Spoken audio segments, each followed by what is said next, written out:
ইমানদার কখনো কোনো কথা বলার আগে সেই কথা সত্য কিনা বাস্তব কিনা সেটি যাচাই বাছাই না করে বলবে না। ইমানদার কখনো গুজবে কান দিবে না। ইমানদার কখনো শোনা কথার উপরে ভিত্তি করে কোনো সিদ্ধান্ত গ্রহণ করবে না। এই শিক্ষাটাও আজকের বাস্তবতার আলোকে আমাদের সমাজের জন্য অত্যন্ত গুরুত্বপূর্ণ এবং প্রয়োজনীয়। প্রিয় ভাইরা আমার, আমাদের চতুর্পাশে যদি আমরা তাকাই, আমরা দেখতে পাবো সোশ্যাল মিডিয়াতে, ফেসবুকে আজকাল কোনো তথ্য উপাত্ত পেলে সেটার পরখ করা ছাড়া, যাচাই বাছাই করা ছাড়া, সত্য অসত্য নিরূপণ করা ছাড়া আমরা অনেকে সেটার প্রচার প্রচারণা নেমে যাই। আমরা অনেকে সেটার শেয়ার দেওয়া শুরু করে দেই। আমরা অনেকে এটার উপর ভিত্তি করে অনেককে নিন্দা মন্দ করা শুরু করে দেই। এমনকি আজ আমরা যেই জায়গায় দাঁড়িয়ে আছি, বাংলাদেশের যে সামাজিক বাস্তবতা, সেই বাস্তবতার আলোকে বলা যায় অনেক সময় অনেক ব্যক্তিকে সমাজে মিডিয়ার মাধ্যমে নানাভাবে হয়রানি করে তাকে খারাপ মানুষ হিসাবে, কালপ্রিট হিসাবে দেখানো হয়, অথচ তার দোষ, যে সমস্ত দোষের কথা তাকে বলা হয়, যে সমস্ত দোষে তাকে দোষী বানানো হয়, সে সমস্ত দোষ থেকে তিনি শত সহস্র গুণ পবিত্র এবং পরিচ্ছন্ন। ভাইরা আমার, যে আমরা যেই কোনো মূল্যে, যেই কোনোভাবে যেন কোনো প্রকার গুজবে কান না দেই, আমরা যেন গুজব থেকে বেঁচে থাকি। আল্লাহ তাআলা আমাদেরকে তৌফিক দান করুন। 6 থেকে 8 নম্বর আয়াত যদি আপনি পাঠ করেন সূরা হুজুরাতের, আপনি দেখতে পাবেন সেখানে আল্লাহ রাব্বুল আলামিন ঈমানদারদেরকে যেই কোনো সংবাদ, যে কোনো তথ্য, বিশেষ করে অনির্ভরযোগ্য সূত্র থেকে যখন পাবে, ফাসিক থেকে যখন শুনবে, যার ভিতরে আল্লাহর ভয় নাই সেরকম মানুষ থেকে যখন পাবে, সেই সংবাদ তথ্য উপাত্ত যাচাই করা ছাড়া সেই সংবাদ যেন বলে না বেড়ায়। আপনি শহরে যান কিংবা গ্রামে, শিক্ষিত দেখুন কিংবা অশিক্ষিত, সর্বশ্রেণীর মানুষের মধ্যে আজ এই ব্যাধি দেখতে পাবেন চরম আকার ধারণ করেছে। কারোর ব্যাপারে কোনো নেগেটিভ কথা শুনেছেন, কোনো মন্দ কথা শুনেছেন, সে কথার প্রচার প্রচারণা শুরু করে দেন। সেটা কি সঠিক কিনা, সেটা কি সত্য কিনা, সেটা কি যথার্থ কিনা, সেটা কোনো প্রপাগান্ডা কিনা, সেটা কোনো মিথ্যাচার কিনা, সেটা কোনো গুজব কিনা, এটা যাচাই করার প্রয়োজন অনুভব করে না। অথচ আমরা সেই মুহাম্মদ সাল্লাল্লাহু আলাইহি সাল্লামের উম্মত, যে মুহাম্মদ সাল্লাল্লাহু আলাইহি সাল্লাম আমাদেরকে সতর্ক করেছেন, কাফা বিল মারই কাযিবান আন ইউহাদ্দিসা বিকুল্লি মা সামিআ, কোন ব্যক্তি যা শুনে সেটাই যদি বলে বেড়ায়, তথ্য উপাত্ত যাচাই না করে, সেটাকে ভালো করে যাচাই বাছাই না করে, সেটাকে অনুসন্ধান না করে, সত্য সত্য নিরূপণ করবার চেষ্টা না করে, তাহলে সে মিথ্যাবাদী হওয়ার জন্য যথেষ্ট।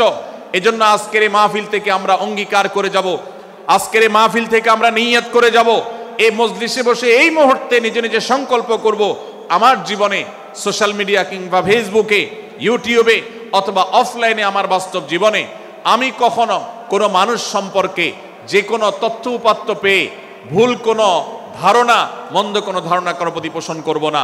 কোনো তথ্য উপাত্ত যদি পাই, কোনো সংবাদ যদি পাই অনির্ভরযোগ্য সূত্রে, তাহলে সেক্ষেত্রে সেটা যাচাই বাছাই করা ছাড়া আমি সেটাকে বিশ্বাস করতে যাব না।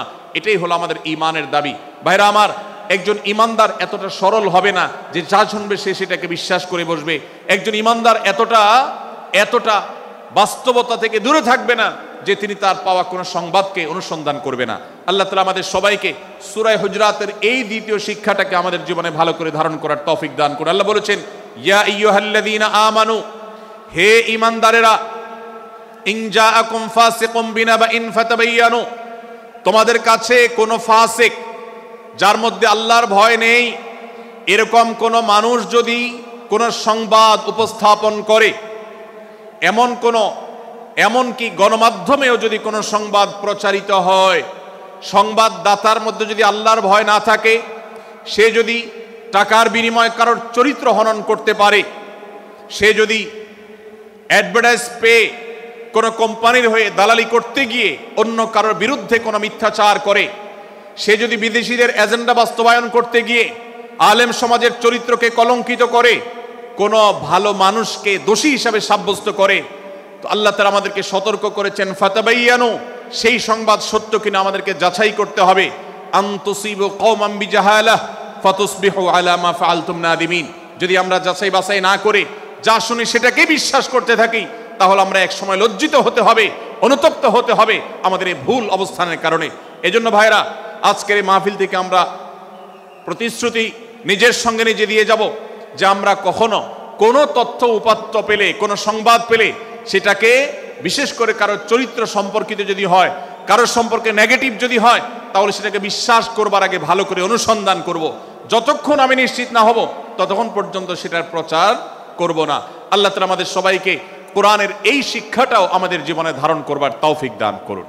ভাইরা আমার, তৃতীয় যে শিক্ষা সূরা হুজুরাতের, সেটি হলো আল্লাহ রাব্বুল আলামিন সূরা হুজুরাতের 9 এবং 10 নম্বর আয়াতে ঈমানদারদের মধ্যে যদি কখনো মতভিন্নতা, মতপার্থক্য, যে এটা যদি মারামারিতে পরিণত হয়, ঈমানদারদের মধ্যে যদি কখনো দুই পক্ষ গন্ডগোল এবং ফাসাদের মধ্যে লিপ্ত হয়ে যাওয়ার মতো দৃশ্যের অবতারণা হয়, তাহলে আমরা যেন আমাদের মুসলমান ভাইদের ঘর পোড়ার মধ্যে আলু পোড়া দিতে না যাই। আমরা যেন আমাদের মুসলমান ভাইদের মধ্যকার বিভেদকে আরো বৃদ্ধি করতে সহায়তা না করি। আমরা যেন মীমাংসার পথ অবলম্বন করি। আমরা যেন তাদের মধ্যকার সম্পর্কের যে অবনতি হয়েছে সেটাকে দূর করবার চেষ্টা করি।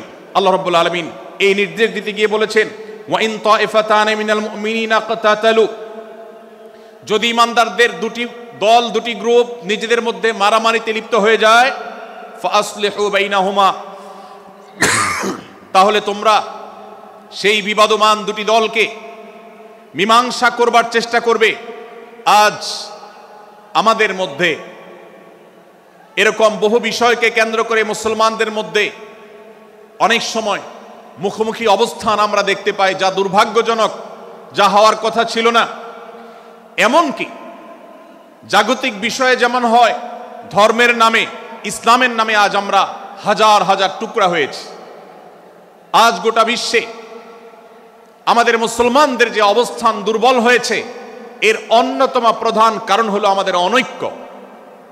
আমরা যদি আজ আহলে কিবলা, আহলে সুন্নাহ ওয়াল জামাআতের অনুসারীরা নানান মত এবং পথের অনুসারী হওয়া সত্ত্বেও, নানান থট এবং পন্থার অনুসারী হওয়া সত্ত্বেও, আমরা যদি মৌলিক বিষয়গুলোর উপর সবাই ঐক্যবদ্ধ থাকতাম, আমরা যদি আল্লাহ তাআলার দেওয়া ইত্তিহাদ মাল ইখতিলাফ, বৈচিত্র্যময় ঐক্য, বিভিন্ন বিষয়ে মতভিন্ন থাকা সত্ত্বেও মৌলিক বিষয়ে ঐক্যমতে আমরা যদি থাকতে পারতাম, আমাদের মধ্যে যদি মুসলিম ভ্রাতৃত্ববোধ থাকতো, আমাদের মধ্যে যদি বলয় ভিত্তিক যে দেয়াল আর প্রাচীরগুলো আছে সেগুলো যদি না থাকতো, তাহলে আজ বাংলাদেশের বাস্তবতা হলো, বাংলাদেশে আল্লাহর কোরআন, আল্লাহ রাসূল সাল্লাল্লাহু আলাইহি সাল্লামের হাদিসের আলোকে বাংলাদেশ আজ অটোমেটিক পরিচালিত হতো। ঠিক কিনা বলেন? আমরা যদি আজ ঐক্যবদ্ধ থাকতাম, তাহলে এদেশের হাতে গোনা যাবে এরকম স্বল্প সংখ্যক নাস্তিকেরা, ইসলাম এবং মুসলমানদের শত্রুরা, তারা আমাদেরকে নিয়ে তারা আজ যে খেলা খেলছে, আমাদেরকে যে তারা শাসন করছে, আমাদেরকে যে তারা তাদের অধীনস্থ করে রাখছে, আমাদের উপরে যে আজ ভিনদেশি কালচার চাপিয়ে দিচ্ছে, আমাদের উপরে তারা যে আজ কর্তৃত্ব করছে, আমাদেরকে আজ টুকরা টুকরা করছে, এই দুঃসাহস তারা কোনোদিন দেখাতে পারতো না যদি আমরা ঐক্যবদ্ধ থাকতাম। ভাইরা আমার, এই জন্য আমরা সব বিষয়ে সবাই একমত হব না। আজকের এই মাহফিলে যত মানুষ এসেছেন সবাই সব বিষয়ে একমত নন। এমনকি আজকের এই মাহফিল কর্তৃপক্ষ যে আয়োজন করছেন 3 দিন ব্যাপী, এই মাহফিলে আপনারা দেখেছেন এখানে কওমি এবং আলিয়া উভয় জায়গা থেকে বক্তা নির্বাচন করা হয়েছে, অসাধারণ সমন্বয় করা হয়েছে। এটি একটি ঐক্যের বার্তা। আমরা আশা করব মাঠ পর্যায়ে আমরা যারা কাজ করব, আমরা প্রত্যেকে আমাদের অন্য মতের, ভিন্ন মতের যে সমস্ত মুসলমান ভাইরা আছেন, তার সাথে আপনার কোনো থটগত মত পার্থক্য থাকতে পারে, চিন্তাগত কোনো ভিন্ন মত থাকতে পারে, কিন্তু দিন শেষে তিনি আপনার মুসলমান ভাই। তার আল্লাহ আর আপনার আল্লাহ এক, তার রাসূল এবং আপনার রাসূল এক, তার কেবলা এবং আপনার কেবলা এক, তার কোরআন আর আপনার কোরআন এক, তার নামাজ আর আপনার নামাজ এক, তার রোজা আর আপনার রোজা এক, তার যাকাত এবং আপনার যাকাত এক, তার সাথে আপনার মোটা এবং মৌলিক বিষয়ে কোনো মত পার্থক্য নাই। অতএব ছোটখাটো বিষয়কে কেন্দ্র করে আপনি যদি তাকে আপনার প্রতিপক্ষ মনে করেন, আপনি যদি তাকে আপনার শত্রু মনে করেন, এটা হবে আপনার ইসলামের জন্য, আপনার জন্য, এদেশের মুসলমানদের জন্য সবচেয়ে বড় ভুল।